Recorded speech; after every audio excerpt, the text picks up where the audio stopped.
JJK.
Kebaktian Minggu Advent pertama ini kita adakan dalam nama Tuhan, Sang Penolong dalam hidup yang gersang.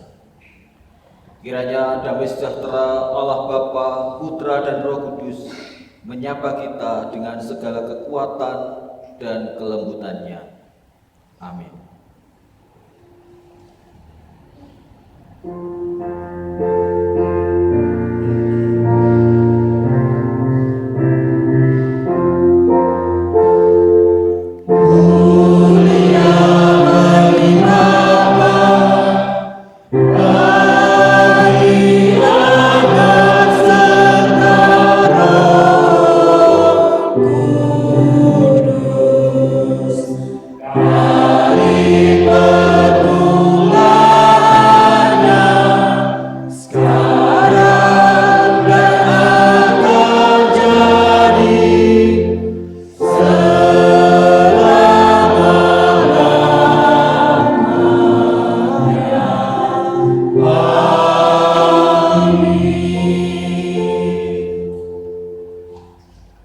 Mas pembimbing dari Matius 9 ayat 13. Jadi pergilah dan pelajarilah arti firman ini. Yang kukehendaki ialah belas kasihan dan bukan persembahan. Karena aku datang bukan untuk memanggil orang benar, melainkan orang berdosa.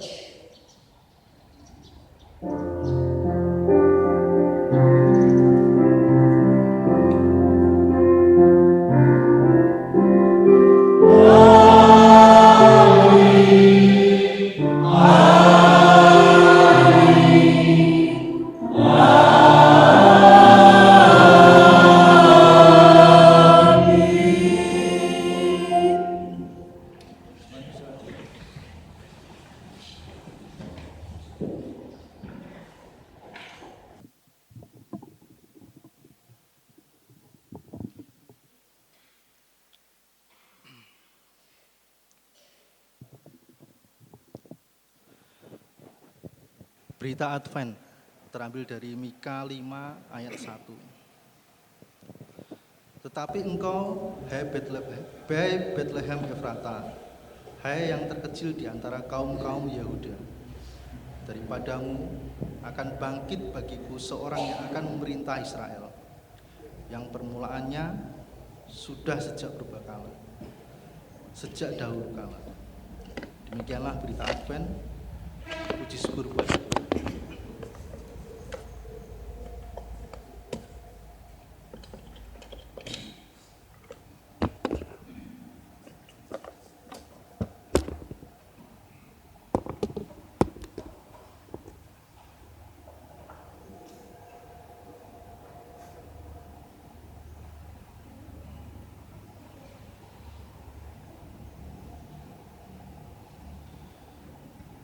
Kita masuk dalam litani.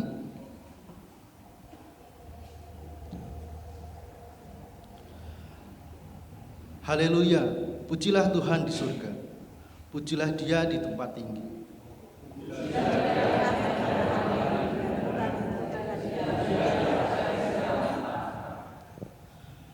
Baiklah semuanya memuji Tuhan, sebab Dia memberi perintah, maka semuanya tercipta.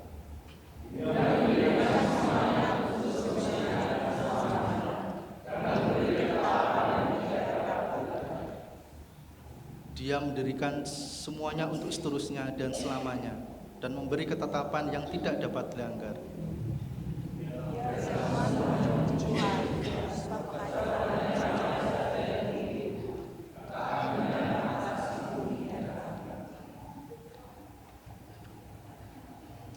Kita akan pujikan satu lagu.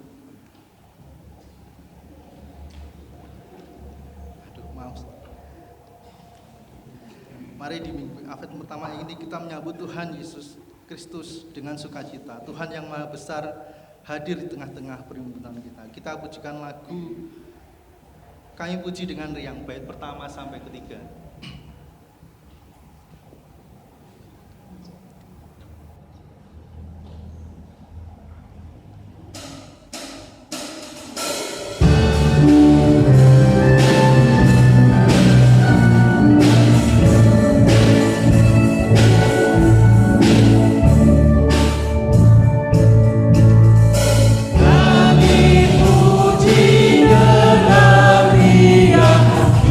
Kau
Doa bagi kita orang percaya atau umat Tuhan adalah tanda bahwa ada iman yang hidup dalam Kristus. Dengan doa juga kita menyampaikan segala pergumulan dan segala keluh kesah kita. Dan saya ingat waktu salah satu sepupu saya meninggal, dan waktu itu dilayani oleh Pak Danang juga. Pak Danang pernah berkata bahwa keluh kesah kita kepada Tuhan itu sah-sah saja. Dan ya itu sebagai sarana kita juga untuk senantiasa berkomunikasi dengan Tuhan. Kita sah kok untuk menyampaikan segala pergumulan kita, segala keluh kesah kita. Karena waktu itu memang saudara saya sakit agak lama ya, sangat lama malah. Dan saat ini kita diberi kesempatan juga untuk berdoa syafaat. Kita sambut doa syafaat kita dengan satu pujian Aku Percaya.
Saudara yang terkasih, kita bersatu hati datang ke hadirat Tuhan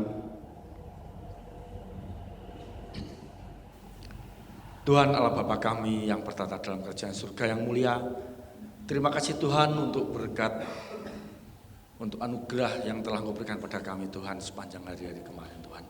Dan saat ini Tuhan, untuk memberikan pagi yang indah bagi kami Tuhan, untuk bersekutu di tempat ini bersama-sama dengan saudara-saudara kami. Biarlah Engkau hadir di tengah-tengah kami Tuhan, untuk merayakan ibadah kami di tempat ini Tuhan. Terima kasih Tuhan, terima kasih pada kesempatan yang indah ini Tuhan. Kami berdoa untuk gereja-Mu di tempat ini Tuhan. Engkau berkati majelis, komisi yang ada Tuhan, para pengurus gereja Tuhan. Biarlah mereka berpelayanan di tempat ini Tuhan, hanya karena untuk memuliakan nama-Mu Tuhan. Terima kasih Tuhan, terima kasih. Engkau berkati para jemaat kami Tuhan di tempat ini.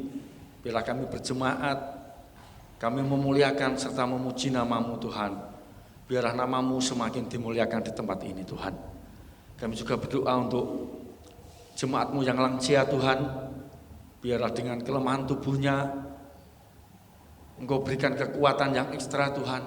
Engkau tambahkan iman yang kuat pada Engkau Tuhan, sehingga mereka semakin dekat dengan Engkau Tuhan untuk memuji serta memuliakan nama-Mu. Terima kasih Tuhan.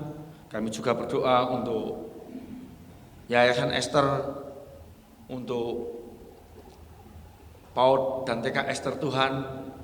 Bila melalui yayasan, melalui pendidikan ini Tuhan, Engkau hadir di tengah-tengah Tuhan, sehingga melalui yayasan dan pendidikan ini Tuhan, nama-Mu dikenal dan nama-Mu semakin dimuliakan dan diagungkan Tuhan.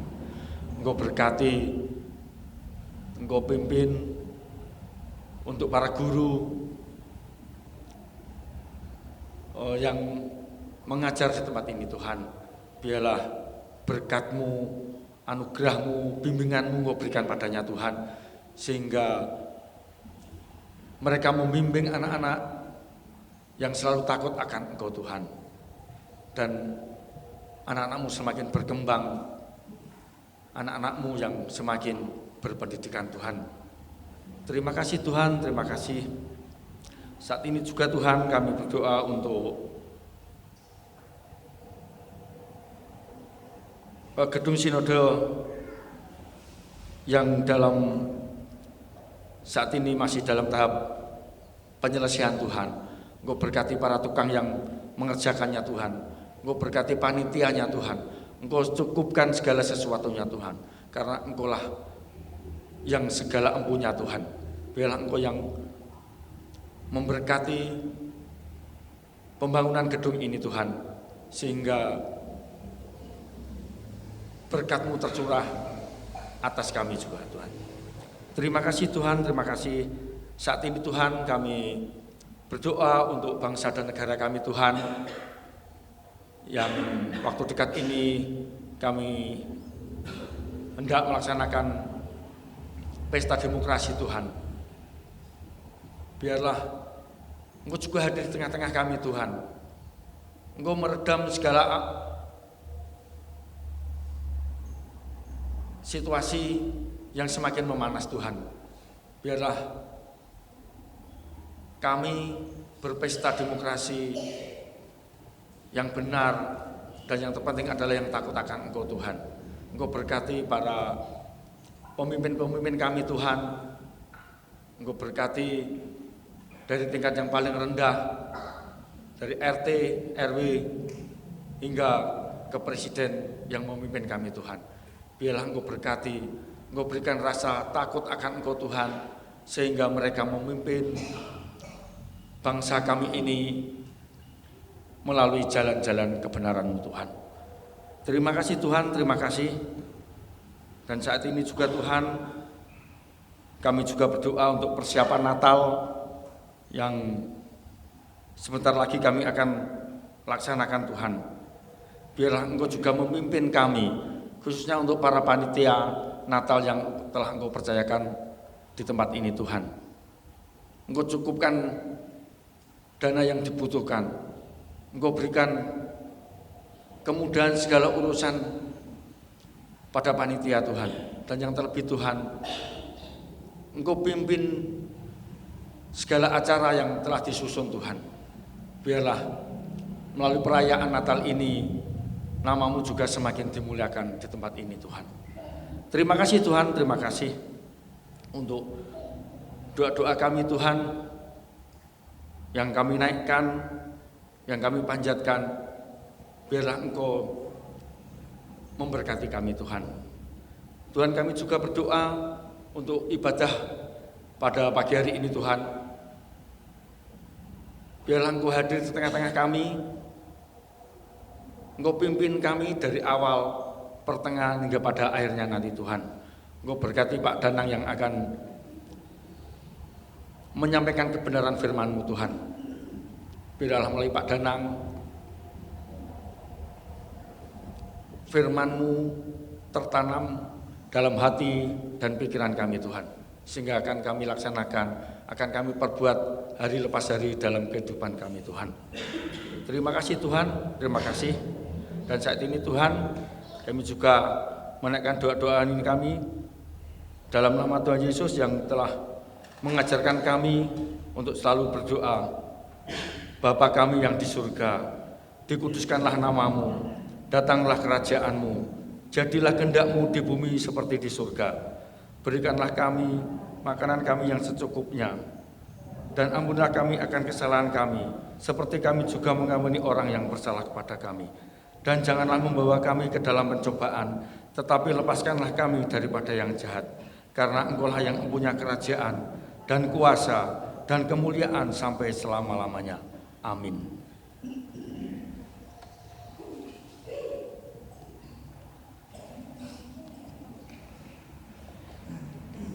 Ya, pada pagi hari ini kita akan menyaksikan ujian dari teman-teman dari Komisi Anak. Mari saya persilahkan.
Ya, terima kasih buat adik-adik dari Komisi Anak atas pujiannya.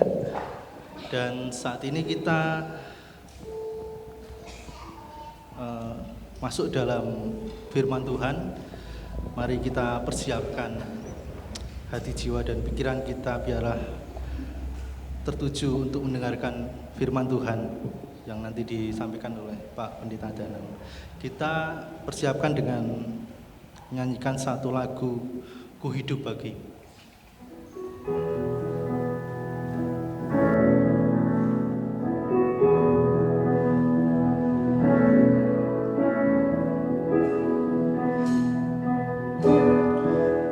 Yesus, Kau kebenaran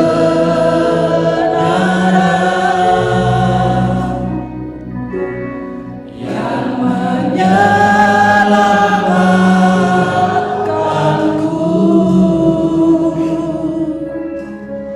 Kau memberikanku hidup dan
Marilah kita berdoa. Bapa yang penuh kasih, kami ucap syukur untuk pagi hari ini bersama dengan saudara-saudari kami.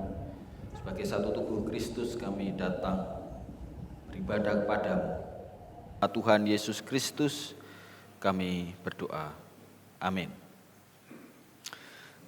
Jemaat yang kasih Tuhan, mari kita membaca firman Tuhan pada pagi hari ini yang diambil dari Injil Lukas pasal 19 ayat 1 sampai 10.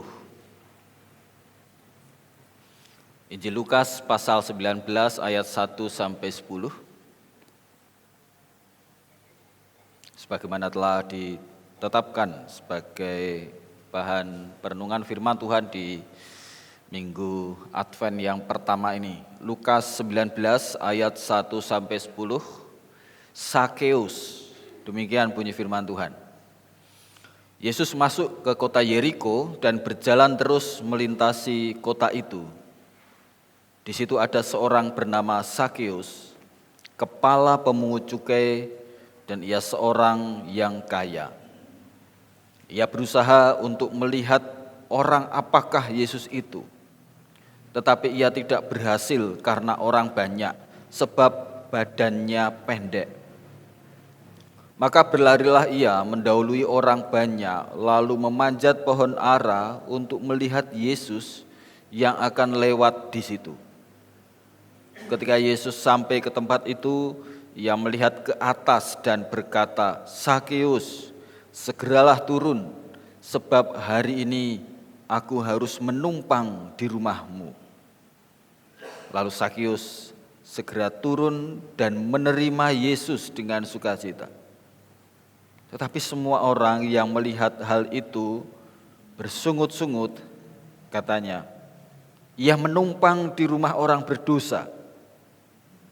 Tetapi Sakeus berdiri dan berkata kepada Tuhan, "Tuhan, setengah dari milikku akan kuberikan kepada orang miskin. Dan sekiranya ada sesuatu yang kuperas dari seseorang, akan kukembalikan 4 kali lipat." Kata Yesus kepadanya, "Hari ini telah terjadi keselamatan kepada rumah ini, karena orang ini pun anak Abraham. Sebab anak manusia datang untuk mencari dan menyelamatkan yang hilang." Amin. Mencari dan menyelamatkan yang hilang, itu tema pada pagi hari ini. Bapak, Ibu, dan saudara-saudara yang dikasihi Tuhan, saya mengucapkan terima kasih untuk kesempatan yang diberikan, dan ada salam dari jemaat yang kami layani di GITJ Jepara untuk saudara-saudara semua yang ada di GKMI Bangsri. Kiranya damai dan sejahtera dari Tuhan senantiasa kita rasakan. Sudah persiapan Natal, Bapak Ibu? Di Bangsri ini ada berapa kali Natalan, Pak?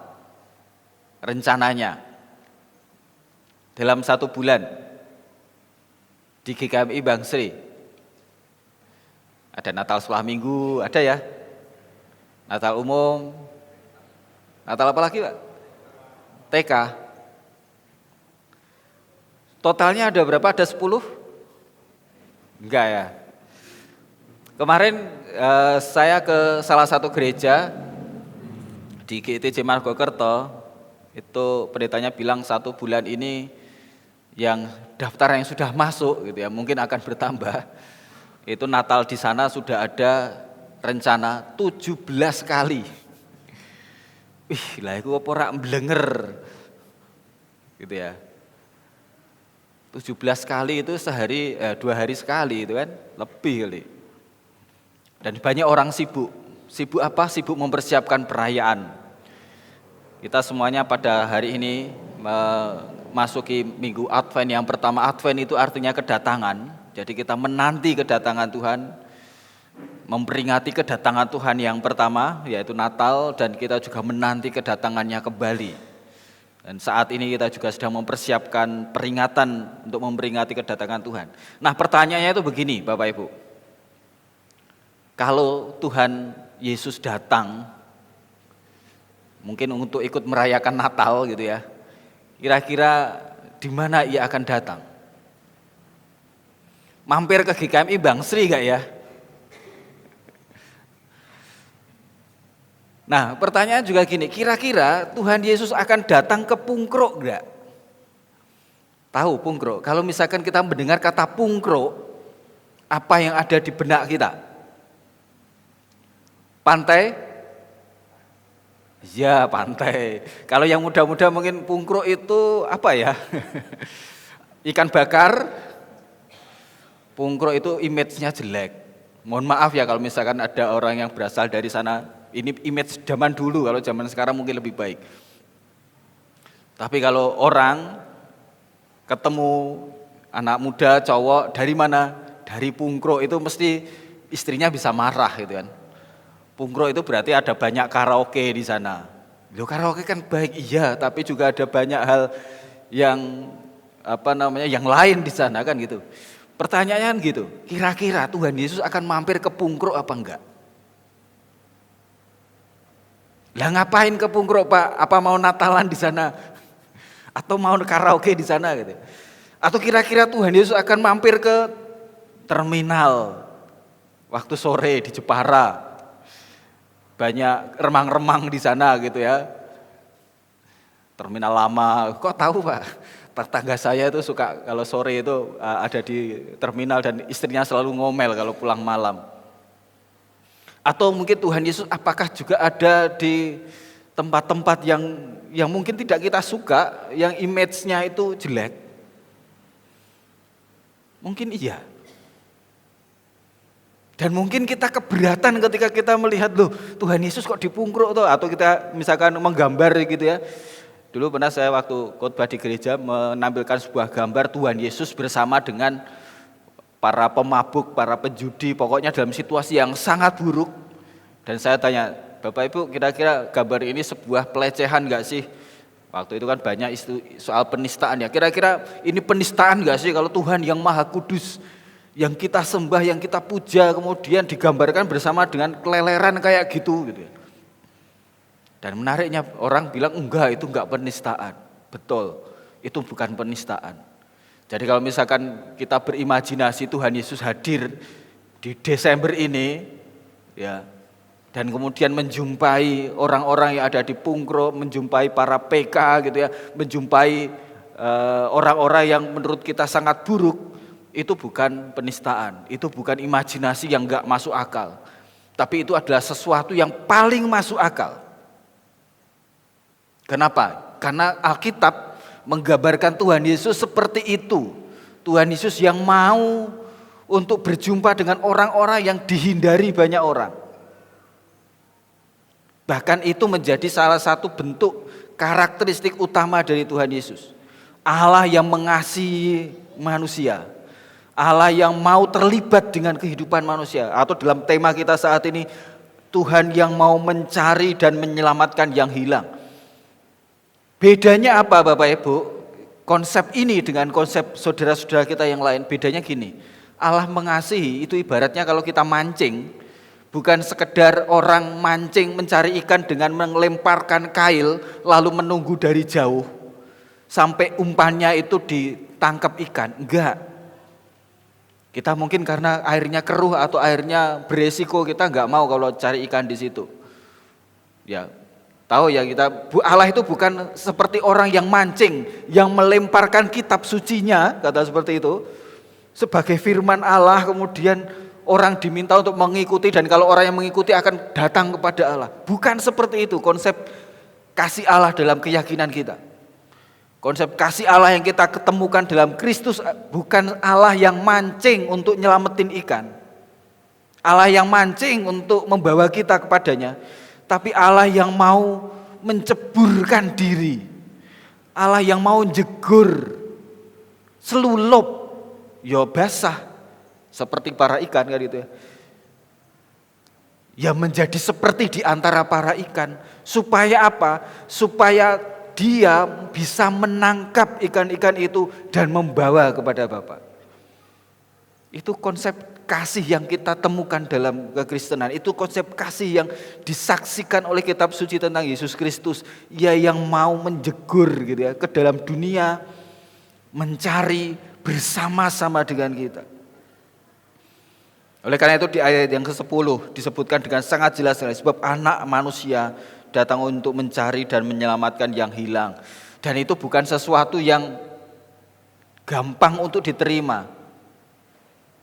Ya, kita mungkin merasa terganggu ketika kita melihat Tuhan Yesus kok bersama dengan orang-orang berdosa. Bukankah kita harus menjaga kekudusan, kan gitu? Dan itu seringkali menimbulkan kontroversi.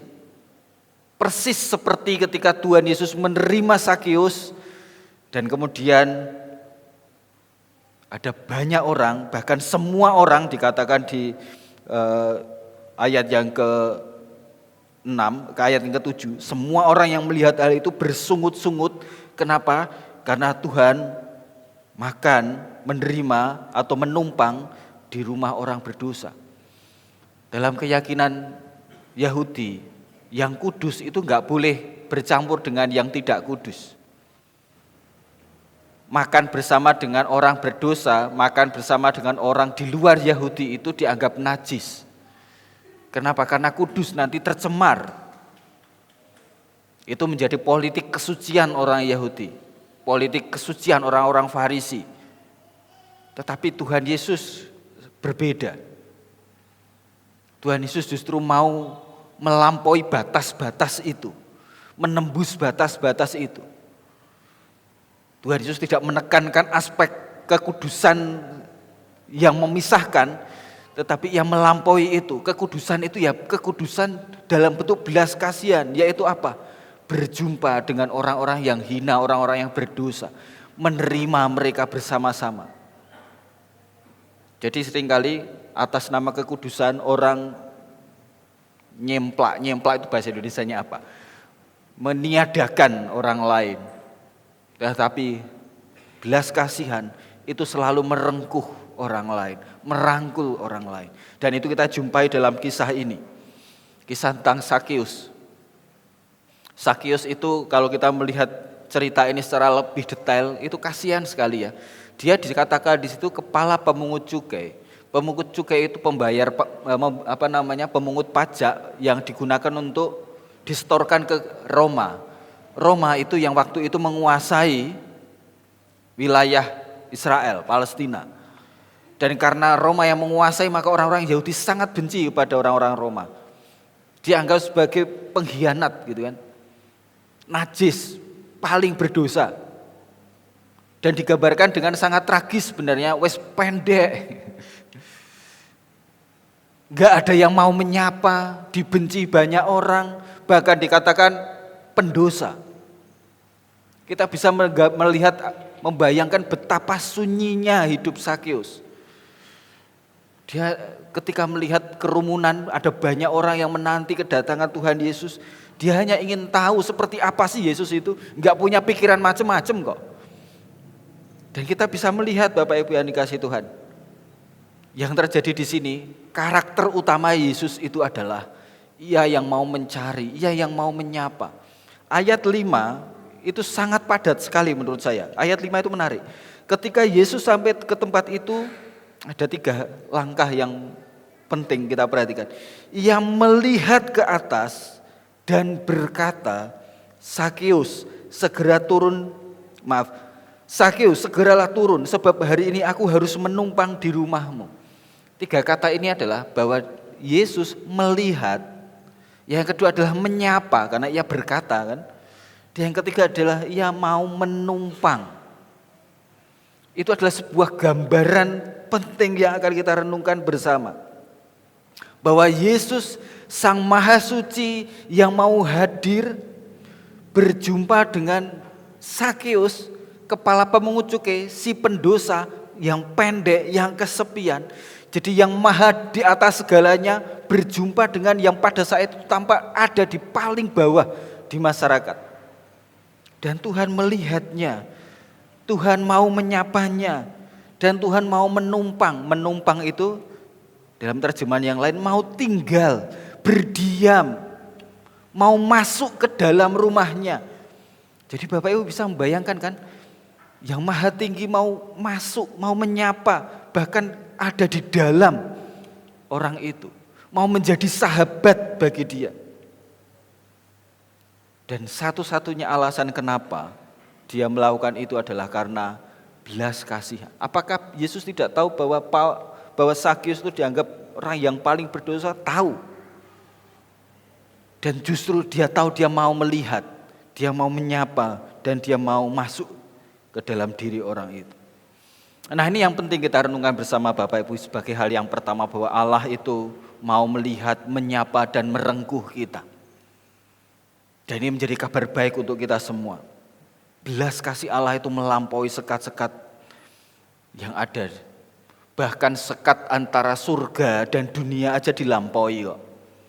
Apalagi sekat-sekat kesalahan dosa kita. Satu berita baik untuk kita pagi ini adalah bahwa kita dilihat oleh Tuhan. Bahwa kita disapa oleh Dia. Bahwa kita direngkuh oleh Dia. Apapun kondisi kita, apapun kondisi Anda, apapun yang mau saudara sembunyikan di hadapan Tuhan, apa yang saudara sembunyikan dari rekan-rekan, apa yang saudara sembunyikan dari pasangan atau dari orang tua, dan itu sesuatu yang sangat buruk yang ingin kita hindari untuk orang lain ketahui, yang mungkin membuat kita malu di hadapan Tuhan. Satu hal yang penting kita renungkan, karena kasih Tuhan, Ia mau melihatmu, Ia mau untuk menyapamu, dan Ia mau untuk merengkuhmu. Mungkin kita mau melupakan masa lalu kita yang buruk. Masa lalu itu enggak bisa dilupakan Bapak Ibu. Meskipun kita ingin mengingkari itu. Dan kita mau untuk menyembunyikan, menutup itu rapat-rapat gitu. Karena kita malu. Itu sesuatu yang buruk. Dan seringkali menghantui hidup kita. Atau kita mungkin bergumul dengan kesalahan-kesalahan yang pernah kita lakukan. Yang kadang ketika kita mau ke gereja kita enggak berani karena kita merasa terhakimi gitu ya. Atau mungkin kita merasa saat ini begitu kesepian, sendirian karena ada sesuatu yang kita lakukan dan itu diketahui banyak orang dan membuat kita merasa malu. Ketika kita ketemu sama orang-orang seakan-akan menghakimi kita dan kita menjadi sangat jatuh gitu ya. Kalau kita ada dalam situasi seperti itu, situasi yang sepi, situasi yang seakan-akan orang tidak mau tahu, situasi di mana kita merasa begitu sangat rendah. Berita Injil saat ini adalah berita untuk kita, berita untuk Anda, berita untuk saya. Bahwa Tuhan Yesus mau melihat hal yang tidak ingin kita lihat dalam diri kita sendiri bahkan. Tuhan Yesus mau untuk menyapa kita, siapapun nama kita. Dan Tuhan mengatakan, aku mau menumpang, aku mau tinggal, berdiam di rumahmu, di dalam hatimu, di dalam hidupmu. Dan itu menjadi berita yang indah untuk kita. Bahkan ketika orang-orang mungkin tidak mau menerima kita, pasangan kita mungkin tidak mau menerima kita, atau bahkan diri kita sendiri tidak mau menerima kita. Tuhan yang maha suci, yang maha segalanya itu menyapa kita dan mau merengkuh kita, mau diam dalam hidup kita yang mungkin kita anggap sebagai hidup yang kotor sekalipun. Setiap orang punya hal-hal buruk Bapak Ibu. Bedanya itu satu kok. Ada yang diketahui orang, ada yang enggak. Gitu aja sih. Tapi kita tidak pernah bisa menyembunyikan dari Tuhan dan dari diri kita sendiri. Dan semakin kita menutupi itu, semakin kita merasa begitu kering, kita merasa sepi, kita merasa menjadi orang yang bohong gitu kan. Tapi Tuhan itu luar biasa, Dia mau jujur pada kita. Aku melihatmu dan aku mau menyapamu dan menerimamu. Izinkan untuk tinggal di dalam tubuhmu, di dalam dirimu. Dan itu yang menjadi kabar baik untuk kita semua. Bahwa kita tidak lebih baik dari Sakius, ya, tetapi Tuhan menyapa kita. Ia mau menjadi sahabat kita. Ia mau menjadi bukan hanya orang paling dekat ya, tapi ia mau masuk ke dalam. Kata tinggal itu tidak hanya tinggal dari jauh, tinggal melekat. Di dalam Injil Yohanes itu seperti Bapa tinggal di dalam Yesus tinggal di dalam Bapa, Bapa di dalam Kristus gitu. Dan kita tinggal di dalam Yesus. Jadi tinggal itu sebuah persekutuan yang sangat erat, saling meresapi. Seperti itu loh besarnya kasih Tuhan. Ia tidak mengabaikan, ia tidak jijik pada kita, ia tidak menghakimi kita, tapi ia merengkuh kita. Oleh karena itu penting buat kita saat ini, minimal hal yang paling kecil yang bisa kita lakukan adalah terimalah diri kita sendiri. Bahkan ketika kita sulit untuk menerimanya. Kenapa? Karena Kristus menerima kita kok. Meskipun orang-orang mungkin tidak menerima kita. Loh, Gusti Yesus yang maha segalanya dia menerima kita kok. Terimalah dirimu karena engkau dicintai. Atau ketika kita sedang bergumul menerima orang lain, menerima pasangan kita, terimalah. Karena Tuhan juga menerima dia. Nah, ini juga sekaligus menjadi panggilan untuk kita. Ini bukan hanya berita baik untuk kita, tapi juga menjadi panggilan untuk kita. Panggilan untuk apa? Panggilan untuk mau melihat orang lain. Panggilan untuk mau menyapa orang lain. Panggilan untuk mau merengkuh, tinggal bersama dengan orang lain. Mari Bapak Ibu, ketika kita ada di dalam dunia yang semakin sempit, pandangan mata kita saat ini itu terlalu sempit. Hanya terbatas pada HP gitu kan. Berapa banyak kita memandang waktu kita ya, memandang HP dibandingkan dengan memandang wajah pasangan kita. Coba hitung. Berapa lama sih kita betah memandang pasangan kita? Jangan-jangan pasangannya dipoto ditaruh dalam HP juga gitu kan. Kenapa Pak? Pasanganku yang di HP jauh lebih glowing daripada pasanganku di dunia real kan gitu. Betapa sempit pandangan kita saat ini.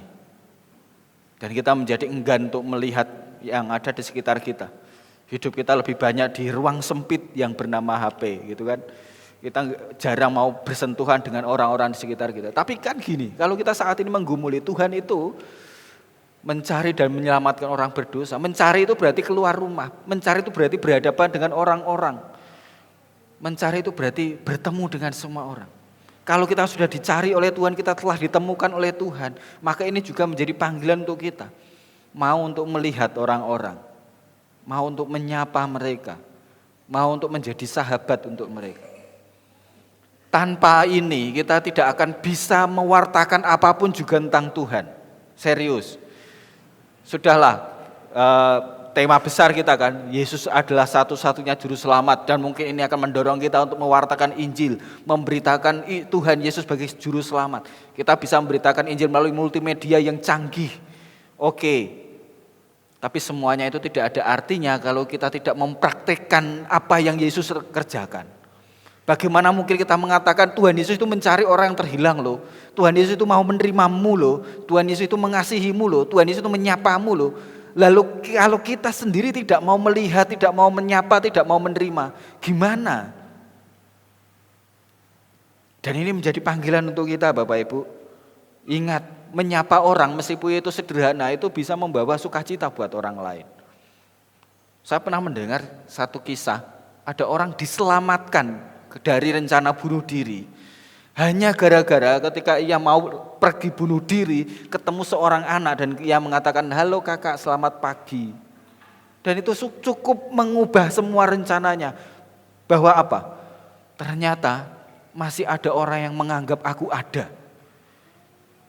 Ketika dia merasa bahwa dia tidak ada artinya lagi hidup di dunia. Kayaknya gak ada gunanya aku hidup, gak ada orang yang peduli sama saya. Hanya sebuah sapaan kecil. Oh ternyata aku masih dilihat oleh orang. Sapaan itu bisa mengubah. Sapaan itu bisa membuat hidup lebih berwarna. Kalau nggak percaya cobalah ketika kita lewat sama orang senyum saja. Saya itu dulu sering dikritik Bapak Ibu saat pertama di GIT di Jepara sampai sekarang kayaknya sih. Bahwa tidak bisa senyum. Saya itu sampai, loh perasaan itu saya sudah senyum loh. Itu kan perasaan Pak, senyum itu bukan perasaan. Senyum itu diungkapkan.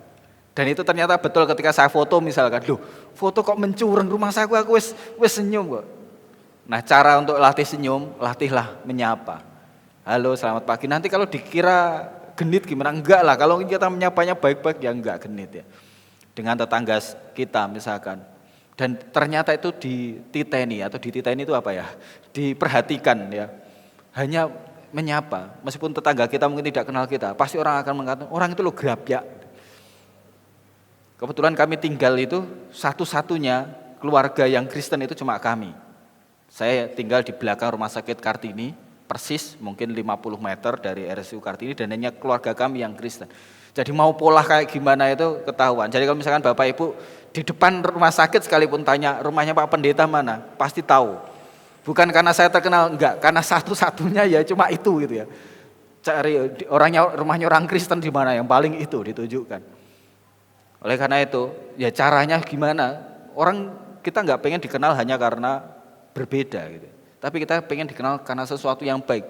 Rajinlah menyapa. Ngebeli itu sederhana loh, tapi sapaan itu bisa membuat orang senang loh. Kita sajalah kalau misalnya kita ketemu orang disapa itu senang daripada dicuekin. Menyapa itu hal kecil yang bisa mengubah dunia, yang bisa mengubah perasaan hidup kita. Pelayanan gereja yang paling penting, yang seringkali diabaikan dan bahkan itu menjadi image dari gereja itu apa sih? Penerima jemaat. Dan itu yang seringkali disepelekan.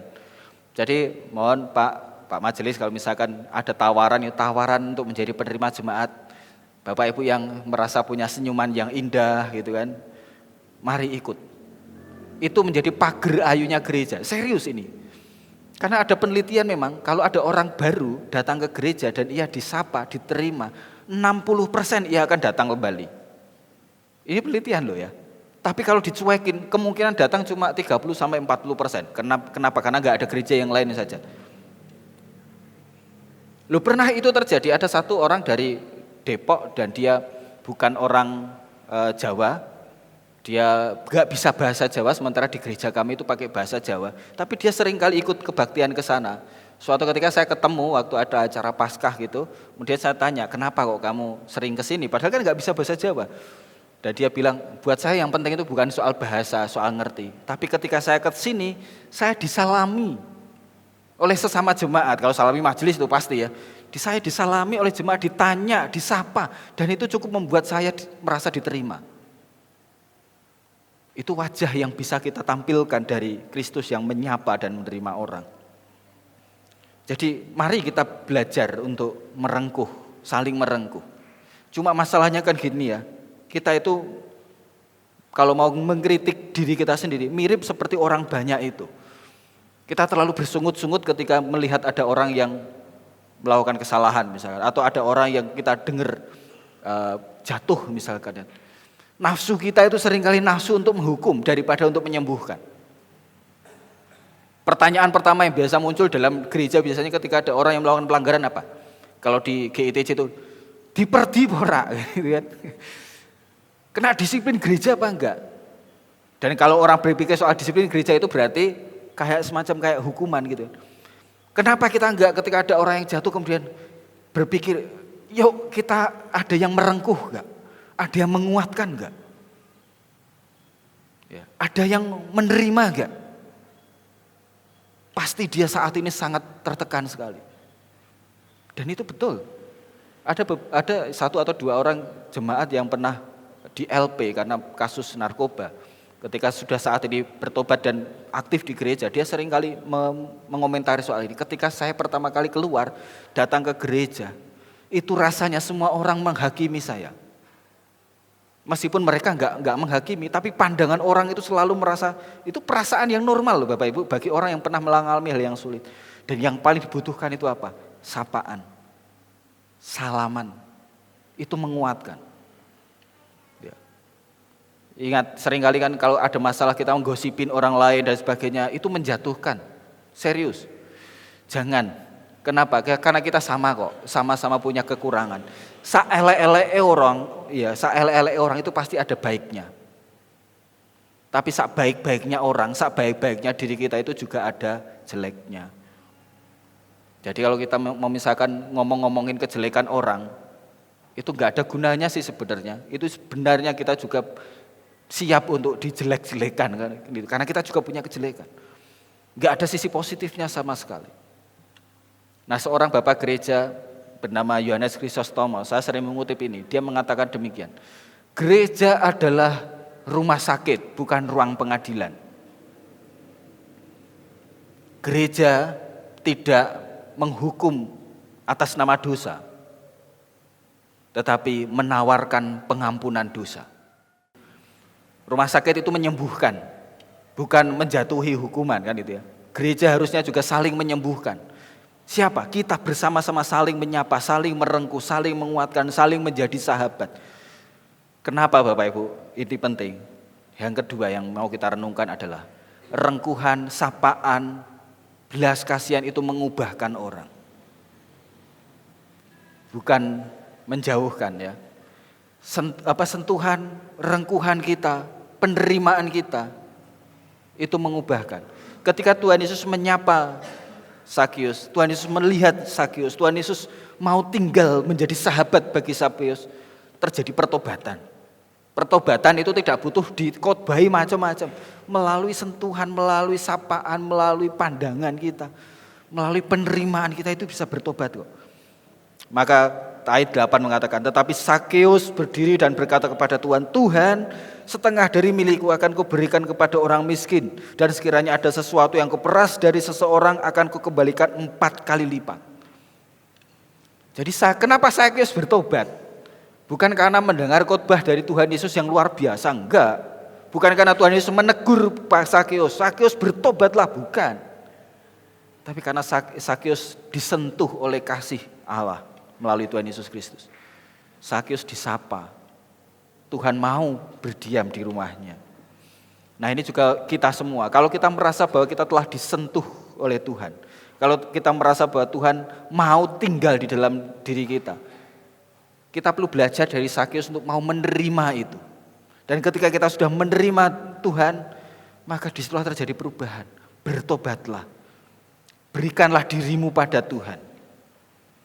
Tuhan menyapa kita, Tuhan mencari kita, maka sediakanlah dirimu untuk bersama dengan Tuhan. Itu pertobatan Bapak Ibu. Bertobat itu seperti Sakeus. Bertobat itu artinya berbalik. Advent itu adalah masa pertobatan. Ya, kita mau bertobat kembali kepada Allah sambil menanti kedatangannya. Bertobat itu membutuhkan 4 langkah. Langkah pertama itu sadar kalau salah. Orang gak mungkin bisa bertobat kalau gak menyadari kesalahannya. Yang kedua itu mau berhenti, menyesali kesalahannya, mau berhenti. Jadi yang sebelumnya mau ke arah Semarang, keliru ke Kudus, ke Pati sana, maka dia kalau mau bertobat berarti apa? Sadar kalau salah arah, mau berhenti, tidak melanjutkan pola hidup yang semacam itu. Dan yang ketiga apa? Mau berbalik. Jadi orang bertobat itu kalau dia menyadari, dia menyesali, dia mau berhenti, dan dia mau balik, berubah. Jadi pertobatan bukan hanya soal nyesel, nangis-nangis tapi terus melanjutkan hal yang buruk, enggak.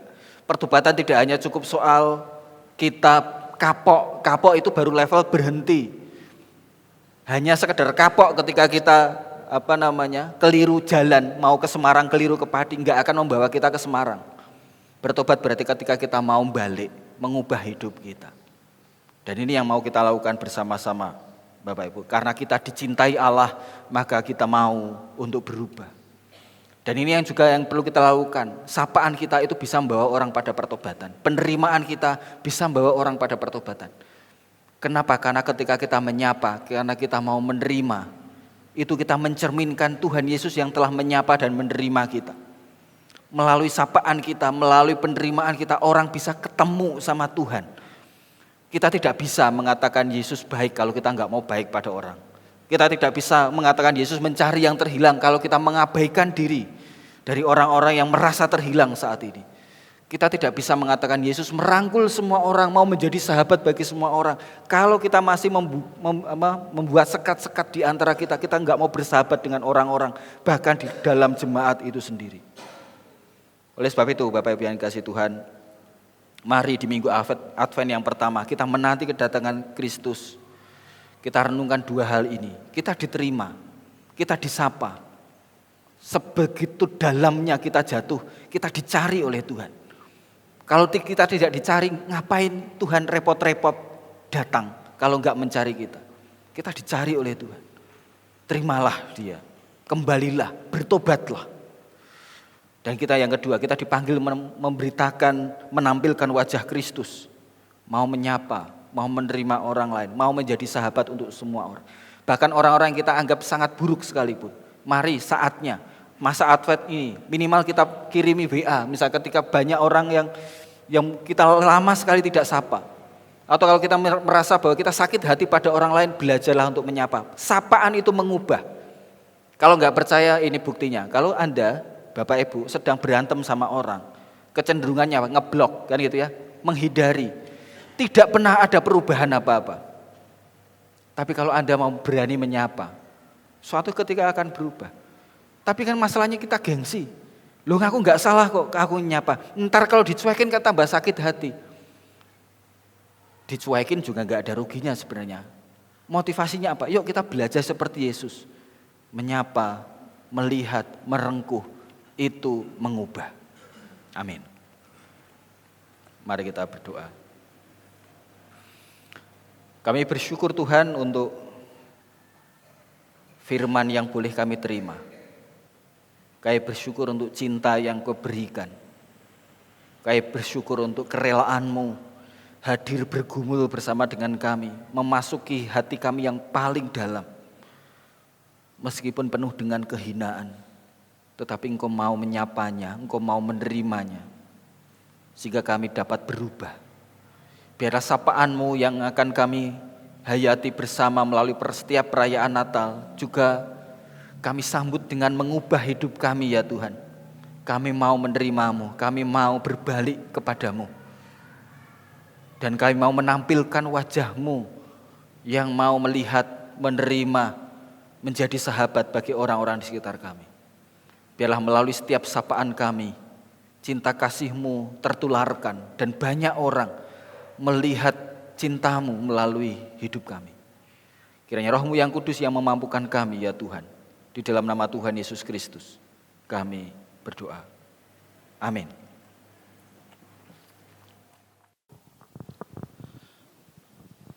Ya, saat ini kita diberi kesempatan untuk memberikan persembahan kepada Tuhan dan mengingatkan saja bahwa ada 2 kantong pada pagi hari ini. Kantong yang hitam untuk operasional gereja dan kantong yang warna hijau untuk diakonia. Tapi tidak membatasi kita untuk memberikan persembahan buat yang lain ya, buat masa raya Natal, buat emeritasi dan sebagainya. Dan sebagai nas persembahan pada pagi hari ini terambil dari Maleakhi 3 ayat 10.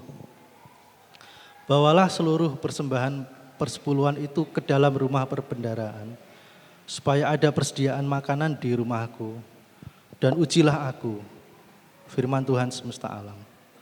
Apakah aku tidak membukakan bagimu tingkap-tingkap langit dan mencurahkan berkat kepadamu sampai berkelimpahan. Saya undang petugas untuk bisa maju ke depan.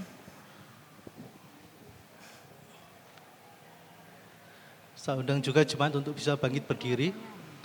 Kita akan berdoa untuk persembahan kita.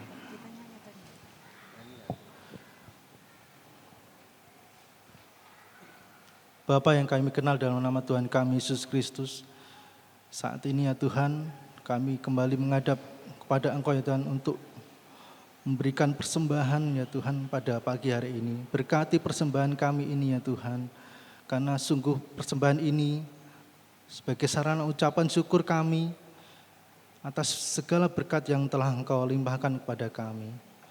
Kami berdoa buat setiap tangan-tangan yang memberi, biarlah Engkau sendiri akan melimpahi mereka dengan berkat. Kami juga berdoa buat saudara-saudara kami yang mengelola persembahan ini, biarlah Engkau beri hikmat. Dan sekali lagi ya Tuhan, biarlah ini hanya untuk kemuliaan nama-Mu saja. Di dalam nama Tuhan kami Yesus Kristus kami telah berdoa. Amin.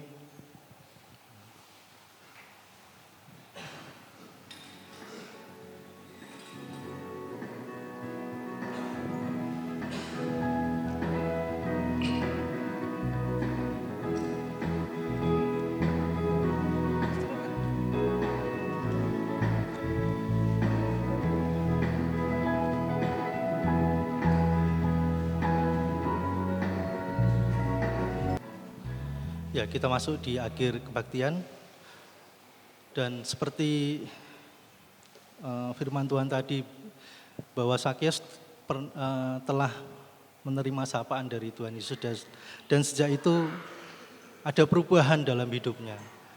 Begitu juga kita yang sudah disapa oleh Tuhan Yesus, seharusnya ada satu perubahan yang memang terjadi dalam hidup kita.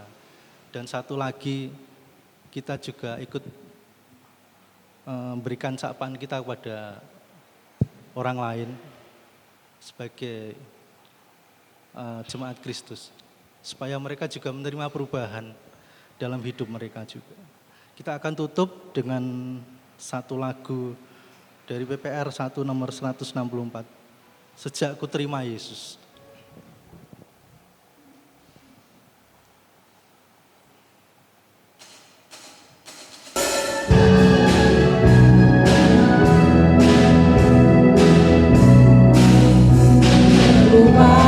Ajaib terjadi padaku sejak ku terima Yesus. Ada terang dan harapan dalam hidupku sejak ku terima Yesus. Sejak ku terima Yesus. Sejak ku terima Yesus. Jiwa raga kepenuhan sukacita sejak ku terima Yesus.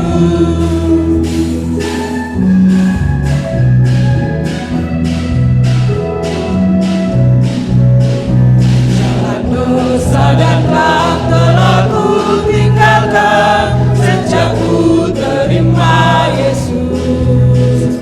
Dosaku hilanglah, aku disucikan sejak ku terima Yesus. Sejak ku terima Yesus. Sejak ku terima Yesus.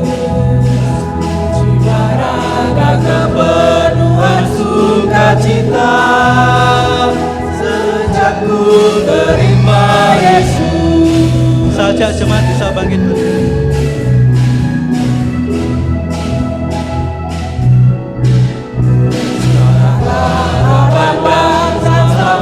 Ku penuh sejak ku terima Yesus. Aku tak imbang, hatiku tetap teguh sejak ku terima Yesus. Sejak ku terima Yesus. Sejak ku terima Yesus. Raga kepenuhan sukacita sejak ku terima Yesus.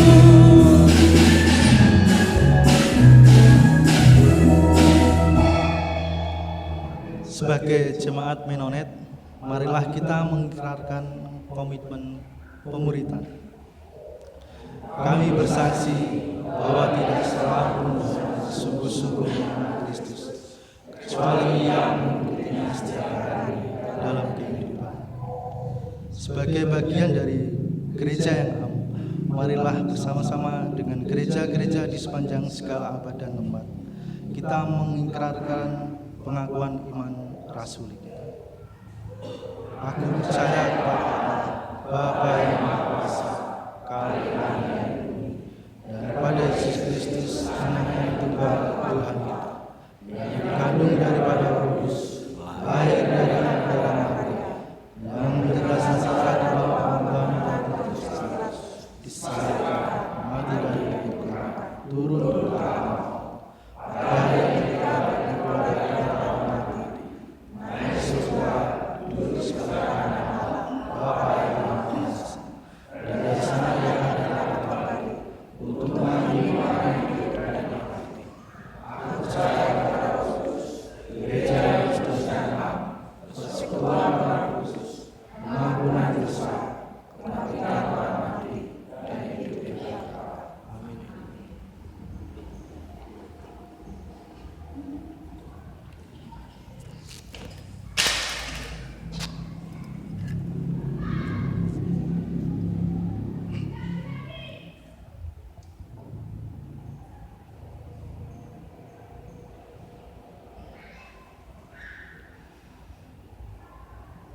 Jemaat, pulanglah dalam damai sejahtera.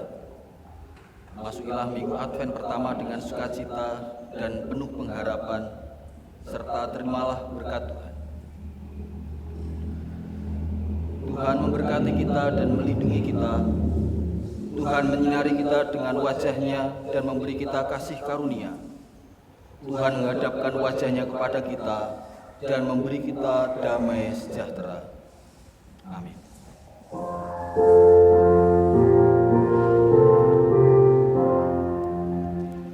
Kepada Allah beribu